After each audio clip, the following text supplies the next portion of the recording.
క్రీస్తునందున్న ప్రియులకు ప్రేమతో వందనాలు తెలియజేస్తున్నాను. ఈరోజు దావీదు గారి ద్వారా దేవుడు మనకు చేస్తున్న వాగ్దానం ఏమిటనగా 66వ కీర్తన 20వ చరణం. దేవుడు నా ప్రార్థనను త్రోసివేయలేదు, నా యొద్ద నుండి తన కృపను తొలగింపలేదు. ఆయన సన్నుతింపబడునుగాక. ఆమేన్. నా ప్రియమైన సహోదరి సహోదరులారా, మనం ఆరాధించే దేవుడు కృపా సత్య సంపూర్ణుడు, కృపగలిగిన దేవుడు. పర్వతములు తొలగిపోయినా, మెట్టలు తత్తరిల్లినా ఆయన కృప ఎన్నడూ మనల్ని విడిచిపోదని పరిశుద్ధ గ్రంథం సెలవిస్తుంది. దేవునికి మహిమ కలుగును గాక. నా ప్రియులారా, మన దేవుడు ప్రార్థనలు ఆలకించువాడై ఉన్నాడు. మనము చేసే విజ్ఞాపనలకు మనం పెట్టే మరొక ఆయన చెవియొగ్గి మనకు సహాయము చేయు దేవుడై ఉన్నాడు. దేవునికి మహిమ కలుగును గాక.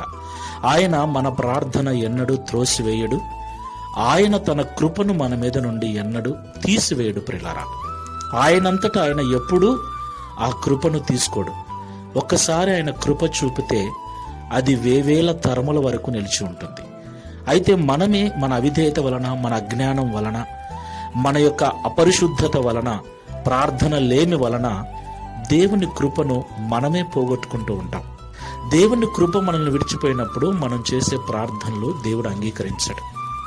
కాబట్టి ఈ మాటలు వింటున్న ప్రియ సహోదరి సహోదరులారా, ఎట్టి పరిస్థితుల్లో కూడా దేవుని కృపను మనం పోగొట్టుకోకూడదు.